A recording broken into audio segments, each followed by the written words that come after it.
जैसे जैसे एक माता अपने गर्भ से शिशु को जन्म देती है, प्रकट करती है, वैसे ही भगवान के जो प्यारे भक्त होते हैं ना, वो भी अपने ठाकुर को, अपने भगवान को अपने हृदय से प्रकट करते हैं। जैसे माँ पेट से प्रकट करती है, भगवान के भक्त ठाकुर जी को अपने हृदय के भाव से प्रकट करते हैं। भक्त जो होते हैं वो भगवान के माही के समान होते हैं। भक्त जो होते हैं वो भगवान की माँ उनको इसलिए कहा जाता है क्योंकि एक दिन हमने कहा था कि एक भजन भी गाया जाता है ना, बहुत प्रसिद्ध, उसका गायन किया जाता है कि भगत के वश में है भगवान। तो वो भक्त को भगवान की माँ इसलिए भी बोला जाता है क्योंकि जैसे छोटा सा बालक होता है, उसको तो नहीं पता होता कि उसको सोना कब है, जगना कब है, खाना कब है, तो वो तो बेड पे बस सोया ही सोया पड़ा ही रहता, लेटा ही रहता है। तो माँ जो होती है वो डिसाइड करती है कि अब इसके खाने का समय हो गया, अब सोने का हो गया, अब जागने का हो गया।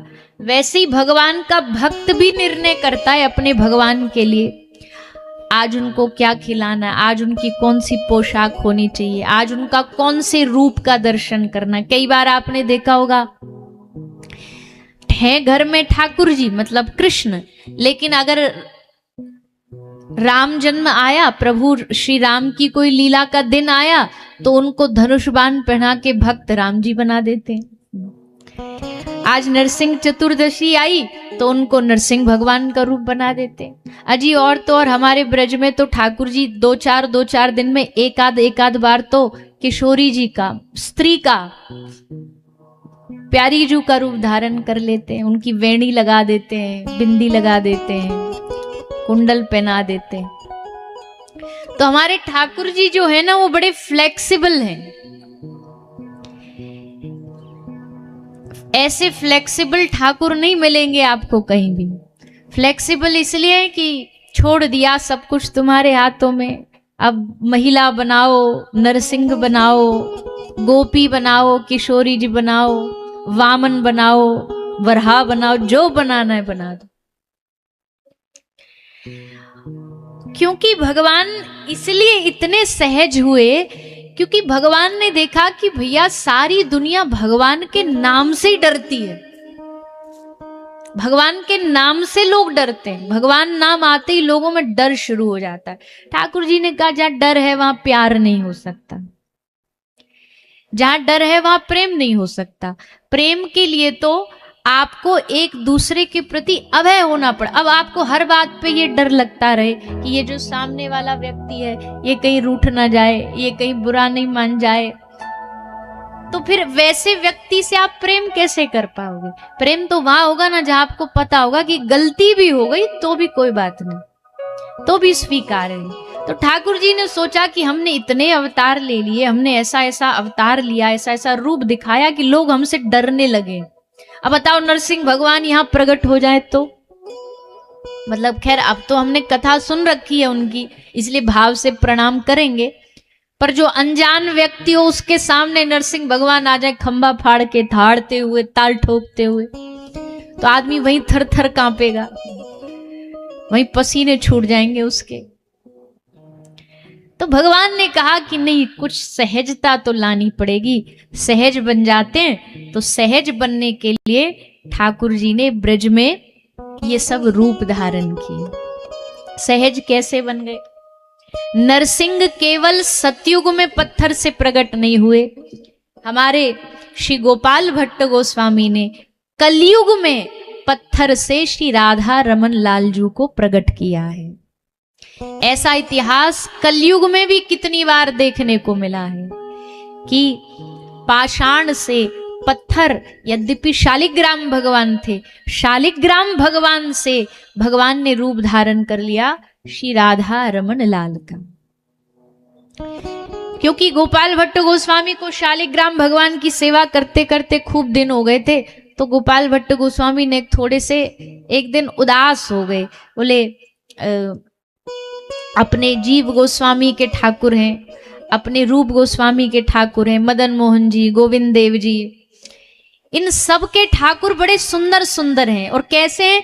ऐसे हाथ करके खड़े हैं, चरण हैं, चरण में पायल पहना दो, आज मन कर रहा है नाक की नथनी बदल दो, कान के कुंडल बदल दो, ये कपड़ा बदल दो, वस्त्र बदल दो, आज बांसुरी बदल दो।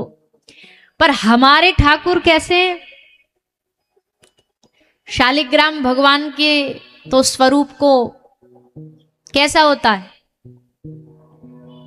एकदम गोल गोल काले काले से, कोई ना जाने तो ऐसे लगे काली गुलाब जामुन धर दियो।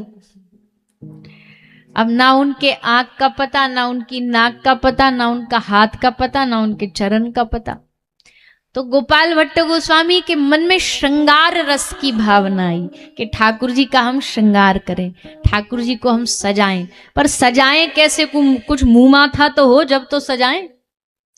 कोई आंख नाक कान कुछ तो हो जो समझ में आए कि भाई यहाँ ये पहनाना है, यहाँ वो पहनाना है।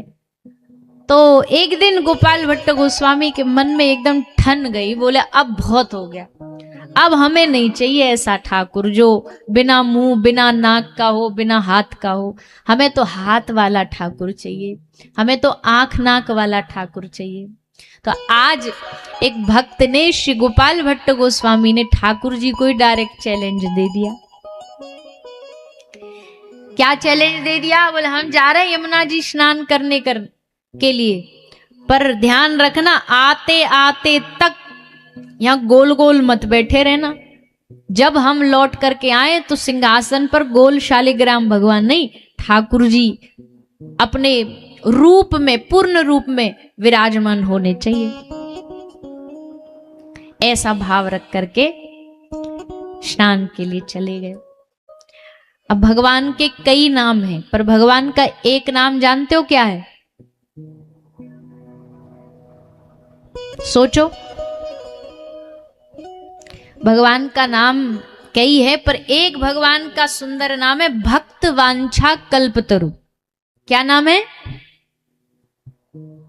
भक्त वांछा कल्पतरु। कल्पतरु किसको कहते हैं?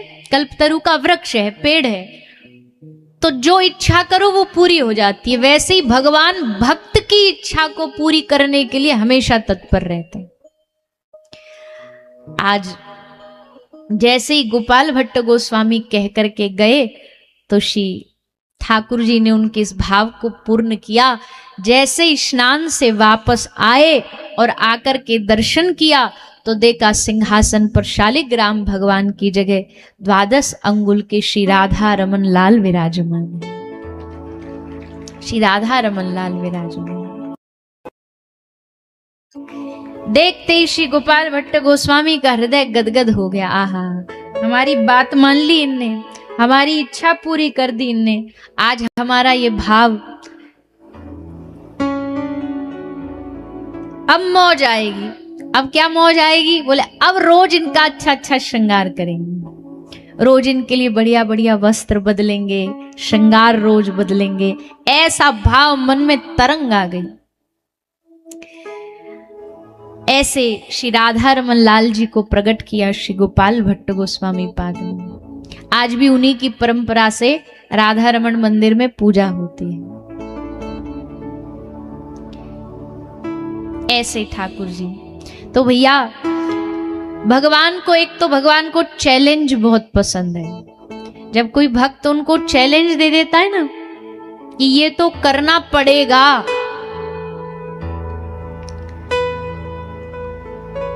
हम कहते हैं भक्त को और कुछ हो ना हो, पर एक भक्त को जिद्दी जरूर होना चाहिए, जिद जरूर आनी चाहिए भगवान से। जिद करनी पड़ती है भगवान के सामने। जिद करेगा तो भगवान उस जिद को पूरा करेंगे। और जिद भी कैसी? जैसे एक बच्चा एक कोई खिलौना के लिए जिद करता है, एक दिन मांगता है तो घर वाले नहीं दिलाते, फिर दूसरे दिन मांगेगा तो घर वाले नहीं दिलाएंगे। वो भी पूरा जिद्दी होता है, जब तक दिला नहीं दे साल भर तक गाना ही गाता रहेगा। साल भर तक रोता ही रहेगा, बोले तुम हमको ये नहीं दिला रहे, तुम हमको ये नहीं। सुबह शाम जब देखो ये रट लगाए रखता है। तो घर वाले कहते खा गया कान हमारे, बोल बोल के ये चाहिए, ले आप इसके जन्मदिन पे उसको दिला ही दो। सो उसको जा करके ला करके दिला देते, तो दिलाना पड़ता है। वैसे ही श्री ठाकुर जी के सामने भी भक्त को जिद्दी होना चाहिए, जिद करना आना चाहिए। और अच्छा, जिद में भी कोई संसार नहीं, जिद में संसार नहीं मांगेगा भक्त। क्या बोलेगा?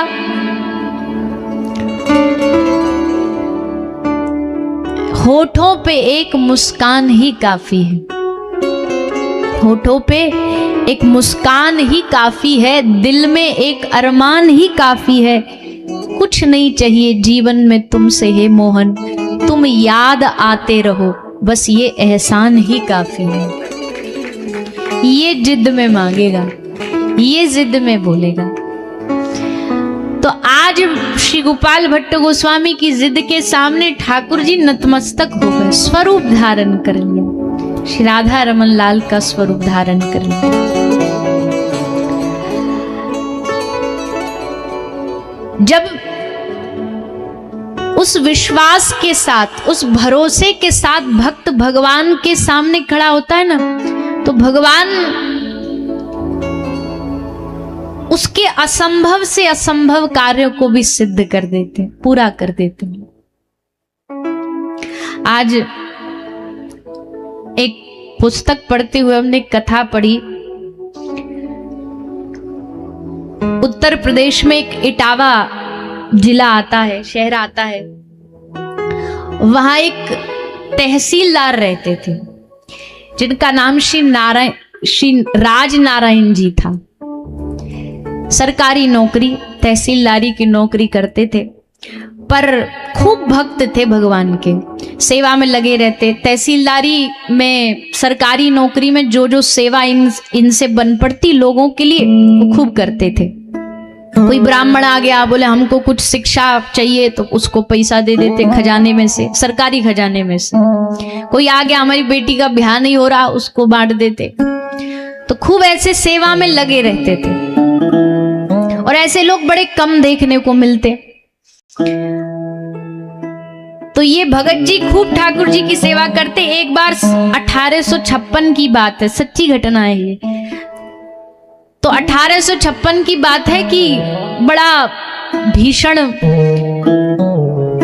अकाल पड़ा, अन्न की त्राही त्राही हो गई। तो कुछ किसान आए इनके पास, तहसीलदार जी के पास, बोले भगत जी हम पे कृपा करो, थोड़ा कुछ हमको पैसा उधार दे दो, हमारे पास जैसे ही आएगा हम लौटा देंगे, हम वापस कर देंगे।